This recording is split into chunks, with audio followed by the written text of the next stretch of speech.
O melhor exemplo disso é o filho bastardo do Gloucester, o Edmund, que resolve romper com o papel social reservado a ele, de bastardo, o de filho de segunda classe, sem direito aos bens do pai, por ter sido concebido fora do casamento.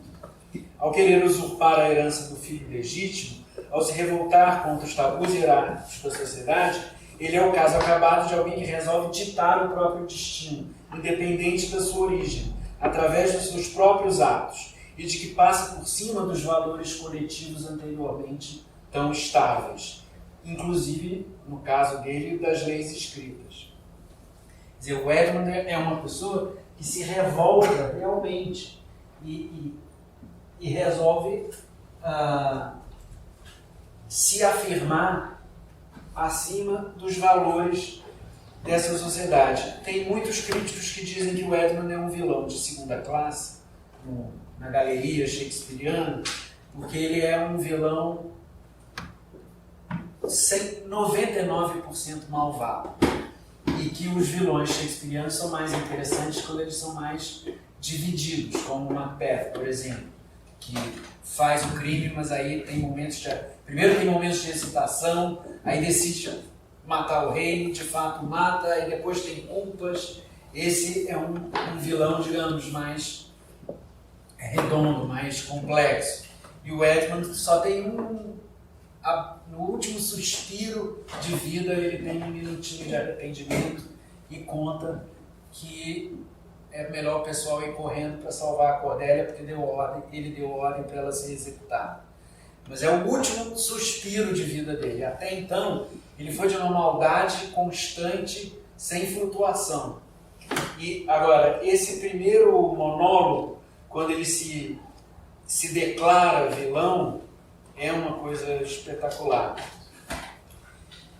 Ele diz: Tu, natureza, és minha deusa, a ti é que sirvo. Por que havia eu de respeitar a praga do costume e ficar pobre em razão só de leis, por ser um ano ou pouco mais moço que meu irmão? Bastardo? Inferior? As minhas proporções são tão corretas, minha mente tão fina, boa forma, quanto o produto da madame honesta. Por que chamam baixos e bastardos, se no prazer natural da luxúria somos compostos com mais força e vício do que nos leitos exaustos e tediosos, onde nascem uma tribo inteira de idiotas, concebidos durante um cochilo? Quer dizer, é de uma subversão absoluta, né? E ele, vejam que na coisa religiosa ele invoca a natureza como deusa. Tu, natureza, és minha deusa. Ele tira dela as forças para se revoltar contra a sociedade. É uma curiosa ideia da natureza funcionando como uma fonte de força contra os valores sociais. E aí ele fala: pois, legítimo Edgar, eu preciso das tuas terras. O amor paterno é igual para o legítimo do bastardo. É uma boa palavra essa, legítimo. Pois se essa carta prosperar, legítimo, eu vou pegar a sua herança. E é curioso, a gente às vezes eu acho que hesita em imaginar isso, mas talvez na cabeça do Shakespeare, assim como Lear errou ao deserdar a Cordélia, talvez o erro pelo qual o Gloucester vai pagar não é o erro de ter rejeitado o Edmund, é talvez o erro de ter aceitado o Edmund. Quer dizer, ele legitimou uma coisa que era ilegítima. E talvez por isso é que ele pague o resto da peça inteira. Porque é um valor que não é nosso, mas na época era um valor importante essa questão de ser legítimo. Bom, Lear e Gloucester erraram por inconsciência, involuntariamente. Edmund é perverso porque quer e porque vê a oportunidade nas brechas de um mundo que se fragiliza. Ele próprio, antigamente, era rejeitado pelo pai em nome das convenções sociais. E se agora é aceito e apresentado como da família, talvez socorra justamente porque os papéis sociais não são mais tão rígidos quanto antes. E aí é importante pensar quem são esses vilões shakespearianos dos quais se fala tanto. Eu acho que se os vilões têm alguma coisa em comum, em todas as peças, mas o Edmund é certamente um caso, é que o vilão, ele é o cara que percebe, bom, então esse mundo rígido, hierárquico, medieval está se desfazendo, então agora é a minha chance, eu vou me dar bem, eu vou tirar partido disso. Eu não vou lamentar o fim de um mundo idílico, organizado, estável. Eu vou tirar proveito disso.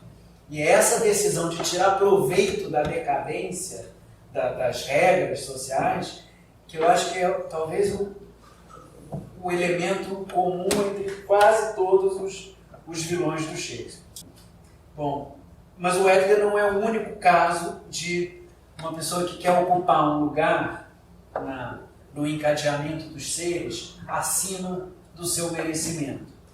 A Goneril, a filha mais velha do Lear, por exemplo, tem um empregado que se chama Oswald, e que ele também é um cara que ele é um servo como outro qualquer, mas que ela, aos poucos, vai promovendo e dando importância a ele na peça. E o Kent, que é o único cavaleiro que fica ao lado do Lear até o fim, tem uma cena em que ele joga: você é um arrivista, você é um alpinista social, você não vale nada na verdade. Quer dizer, os personagens estão se enfrentando ali nesse mundo muito mais móvel, né? Mas então, se agora cada pessoa define o seu próprio valor, como saber o quanto ela vale? Se sua identidade não está mais impressa nos símbolos externos, nas roupas, nos cetros, nos brasões, como pressupor se são boas ou más, de confiança ou perigosas? Essa pergunta é quase, como eu falei, uma ansiedade coletiva do Renascimento inglês. E você pega as adaptações do Verdi, das peças do Shakespeare. O Verdi, ele fez várias adaptações, fez Otelo, fez Comadres de Windsor e tal, e mesmo nas que não eram do Shakespeare, ele botava problema shakespeariano. No Dom Carlos, por exemplo, o Filipe II tem uma linda área em que ele fala: se o meu manto real me desse o poder de ler o que acontece no coração dos homens. Porque para você governar, isso é absolutamente fundamental. Como saber quem é um bajulador, quem está te falando a verdade? Como você se orientar e como zelar pelo bem da coletividade se você não consegue saber quem são as pessoas à sua volta, né? Bom, e aí o que a gente vê no Rei Lear é outro nítido sinal de uma sociedade em transformação. Então, já que esses valores não valem mais, como é que você avalia as pessoas e as coisas? Quantificando. Preenchendo esse vazio, vemos surgir um mundo em que tudo deve ser quantificado. Talvez o sinal de uma transição de uma sociedade feudal para uma renascentista, de uma sociedade de economia arcaica para uma sociedade capitalista. Ao renunciar seu poder de mando, Lear reserva 100 soldados para o seu séquito. As suas filhas, agora já de fato, preocupam esse pequeno exército respondendo em seu território a outro senhor, e vão diminuindo o número de soldados do pai, como se o valor pessoal dele fosse caindo à medida que o séquito diminui. Uma das filhas fala: ouso afirmá-lo, pai, 50 homens já não bastam? Serão precisos mais, em vez de 150? Sim, ou tantos, já que o custo e o perigo falam contra tal número. Percebendo o perigo, agora eu peço que traga 25, nenhum a mais. Darei lugar ao trato. Quem precisa de 20, 10 ou 5, ou em cada um, em uma casa onde o dobro disso tem ordens de servir. Quer dizer, eu tenho muito mais empregados aqui que podem te servir. Para que você precisa de séquito? Então ela vai de 100 para 50, 50 para 25, 10, 5, finalmente, ou de um só. Quer dizer, e aí, à medida que ela vai diminuindo o séquito, é como se o Lear se visse diminuído. Porque para ele, e aquilo ainda definir o valor dele. Quer dizer, ele ainda não estava preparado para essa passagem, para esse novo mundo, onde os símbolos externos de poder não são mais suficientes para transmitir a identidade da pessoa.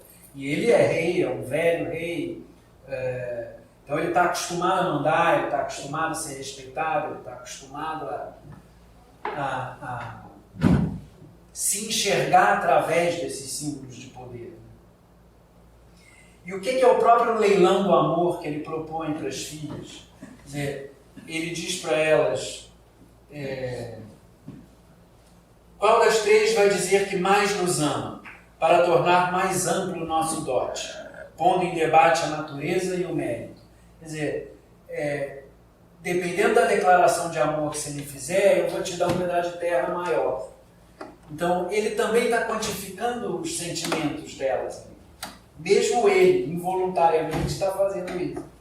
Então, é um mundo que está passando de uma maneira de se organizar para outra, né?